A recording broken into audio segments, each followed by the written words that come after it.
It's all right.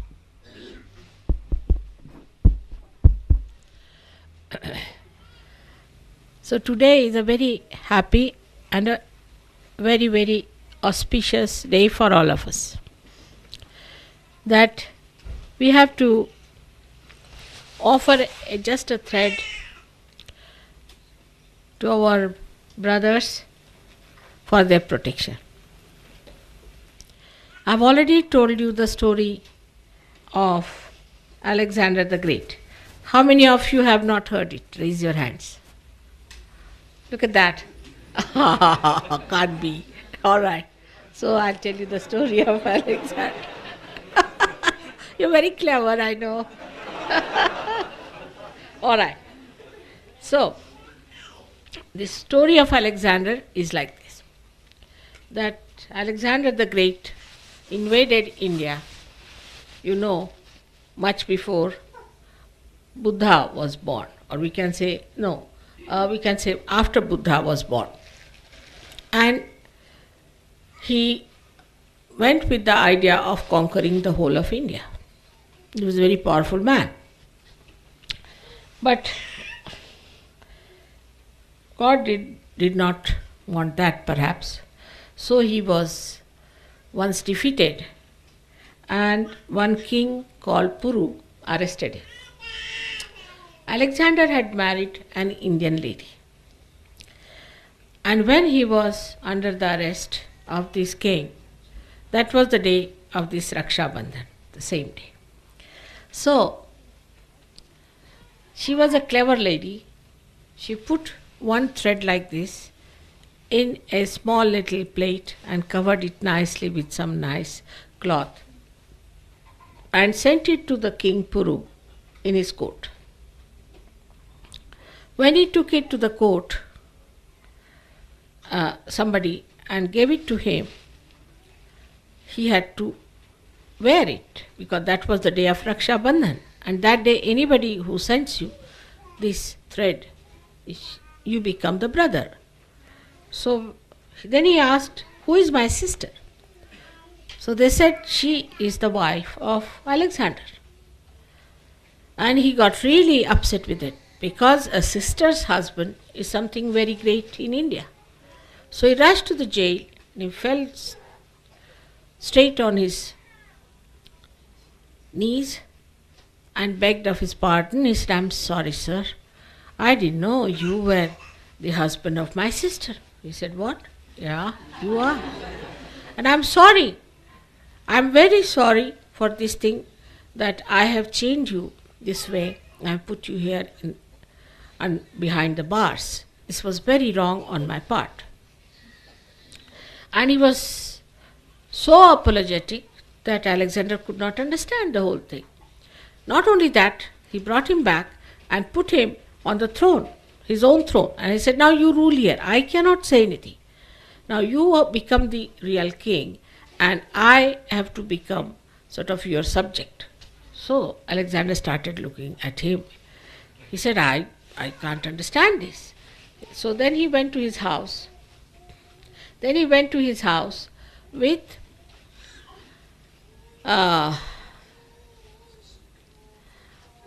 so many things that the king had given him. He gave jewelry, he gave saris, clothes for him and all kinds of things, plus horses and elephants. And then when he reached home, he found that his wife was smiling behind the doors.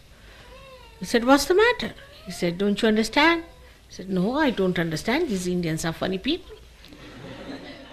I mean, I'm such a dangerous man.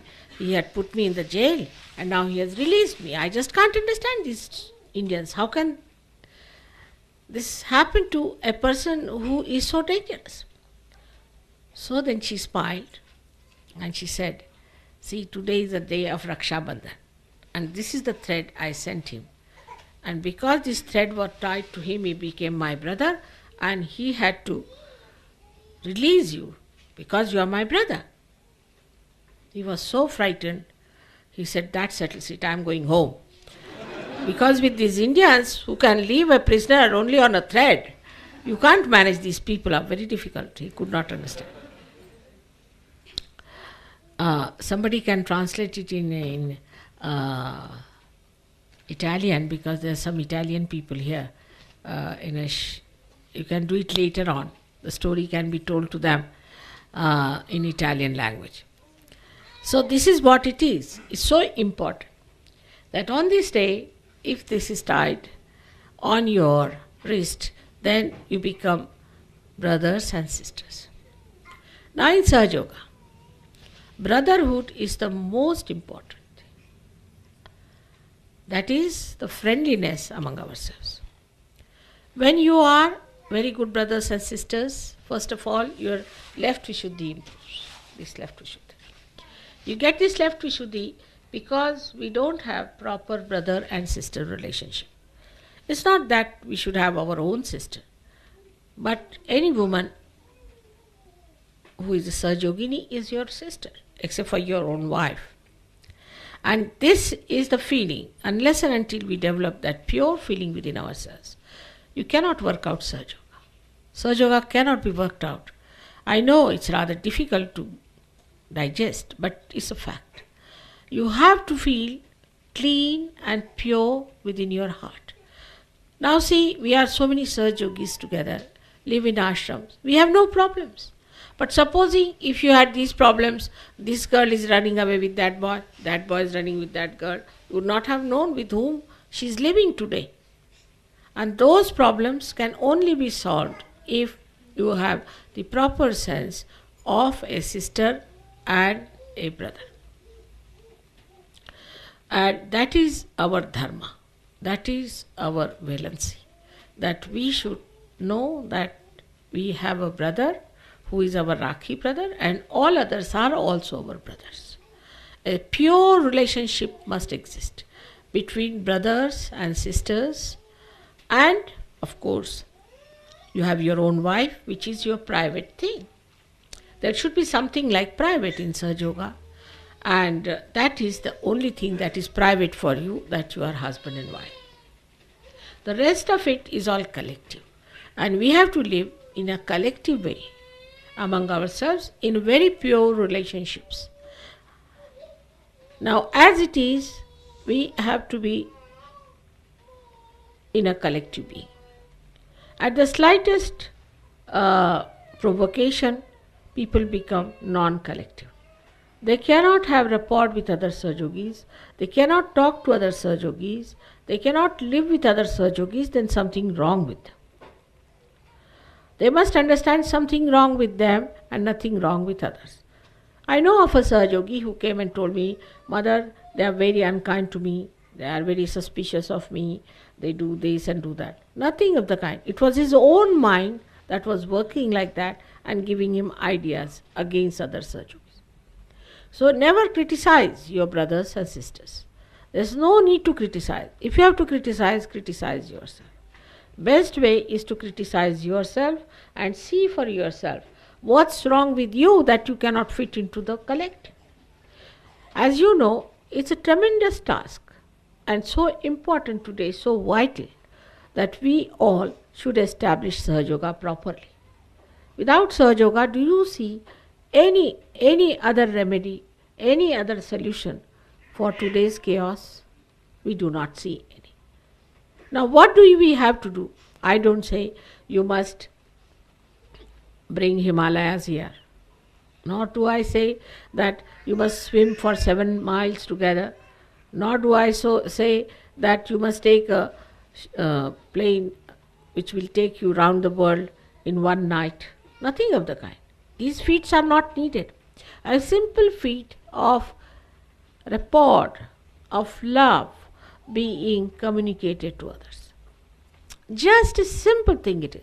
It's the simplest. You see the children, how they are so simple, how they are so natural, that they immediately feel the love and immediately react to it. But we cannot. What is the reason? Why can't we react in that way? Why our attention is not on that point where we should react in such a manner that we should be absolutely congenial, enjoying each other's company. The reason is our attention is outside. And the attention is outside in the West, as you have seen, is on something wrong, because there is no brother and sisterly feeling. Supposing a brother and sister are walking, they won't look at each other, will they? Will they be watching each other? No. But the attention that goes outside all the time towards all kinds of funny things, because there's no pure relationship between them. Purity helps you to understand the beauty of a person. Otherwise, there's thought in between. Always a thought, if it's a dirty thought, of course, the purity is not there at all. But even other thoughts like possessiveness, of criticism, say, of repulsion, anything like that can kill the joy. So try to understand that there's something wrong with you. That's why you cannot get to the collective. We are one homogeneous, big, huge family. And for any mother, what is the greatest pleasure, which I have told you many times, is that to see her children enjoying each other, loving each other. And when I see all of you loving each other and pulling each other's legs and pinching everyone and enjoying each other's company, I really enjoy it. And when you shout at each other and also sometimes box each other, I like it. Because there's an expression of love in it. And that is what we have to learn, how to express ourselves. First, express yourself to your fellow being, that are your kith and kin, are Sahajogis. They are your brothers and they are your sisters. Like once Christ was told, your brother and sister have come. She said, who are my brothers and who are my sisters? These are his brothers and these are his sisters. He is the eldest brother you have, and you are all his brothers and sisters. That is how one should understand that this is a relationship of brother and sister. And that's such a pure relationship. Now, when this relationship goes off, you get into troubles, very much into troubles. Whenever I went to Cambridge, I found the Vishnu Maya would just go on bombarding there. Every time there used to be lightning, lightning, lightning. This time it was at least 108 times there was bombardment when I was there. Whole night I couldn't sleep, I was wondering. But now I realize what was the reason is that in Cambridge University, it's a university just like Oxford, any other university. But Cambridge University is one of the most important universities. In that university, there are young people, young boys, young girls studying. In an university, the relationship between brother and sister should be absolutely pure. So pure that generations together, they cannot marry. As we have in our countries, the Gotras. What are the Gotras? Are the universities. And people cannot marry in the same Gotra for generations together. Even now, supposing my Gotra is Shandilya, which must be 13,000-14,000 years back. And even today I cannot marry a person who is from the same Gotra. So imagine such purity was maintained.